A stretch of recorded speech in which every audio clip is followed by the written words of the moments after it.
Van començar a caminar els dos al ritme de la cançó i el cansament va començar a desaparèixer i la tristor també. La Dida es va aturar a la sortida del poble. «Adéu, Sinyol, que tinguis molta sort! Adéu, Dida, gràcies per tot!» I així va ser com el Sinyol va sortir del poble. Un rossinyol, que es deia com ell, el va estar acompanyant una bona estona cantant d'una manera tan alegre que semblava que li estigués dient «Endavant, Sinyol, tot anirà bé!» Sense adonar-se'n, va entrar en una vall que semblava que era més verda que les altres i tot seguit va començar a veure les cases d'un poble. A l'entrada, el primer carrer estava ple de fang i al mig hi havia unes pedres planes que feien un caminet per poder caminar sense enfangar-se les sabates. El Sinyol va començar a saltar d'una pedra a l'altra, com una granota, i va anar recorrent el poble, que era tot ple de fang i de pedres. Quan va arribar a prop d'una plaça tota enrasolada i va veure uns nens que jugaven, es va posar molt content perquè els podia preguntar per la cançó màgica i va començar a córrer de pedra en pedra cridant «Escolteu! Escolteu!» Quan ja quasi era a la plaça i tots els nens se'l miraven, va relliscar en una pedra i plaf! Va caure de cul al fang. Tots els nens es van posar a riure alhora. El Sinyol, allà a terra, amb el cul enfangat, va començar a plorar. Un dels nens es va acostar i donant-li la mà per ajudar-lo a aixecar-se, li va dir «Perdona que ens riguem de tu, però és que això és una cosa que ens ha passat a tots moltes vegades i ens fa molta gràcia. Benvingut a Sempre Plou, al poble on hi plou cada dia. Jo sóc el Daniel i si vols pots venir a casa meva a rentar-te». El Sinyol es va presentar i va acceptar d'anar a casa al Daniel. Pel camí, li va explicar el que li passava i li va demanar si coneixia una cançó per corar. El Daniel li va contestar que no, però que li preguntaria a la seva mare.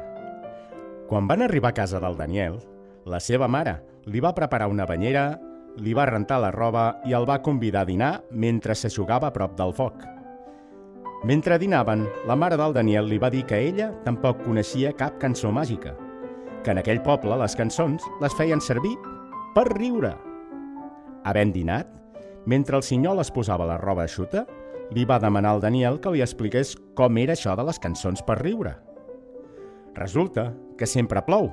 Plovia cada dia a la mateixa hora i al cap de 4 hores parava. Com que sempre era igual, havien organitzat la vida per estar a casa a les hores que plovia. I per no avorrir-se, tots els nens del poble quedaven cada dia a casa d'un d'ells a l'hora de la pluja, per jugar. Quan estaven cansats de jugar, es cantaven cançons que s'havien d'inventar amb històries divertides per riure.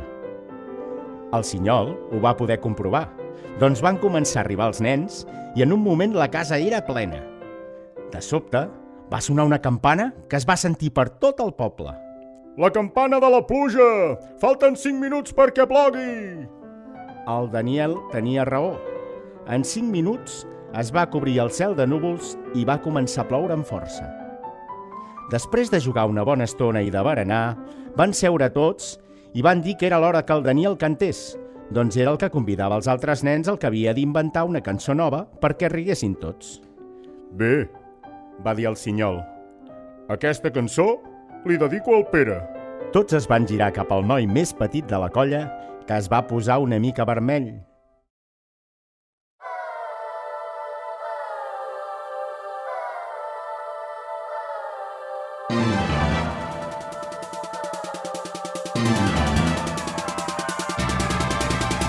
Tan petit com és, tan petit com era, tan petit com és, el meu amic en Pere.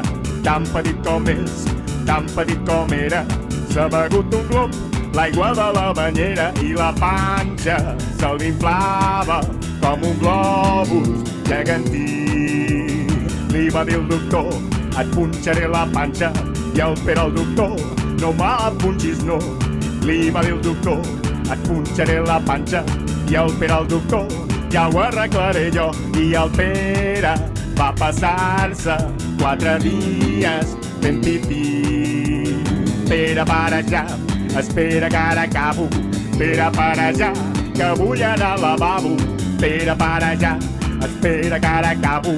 Pere, para ja, que també vull entrar.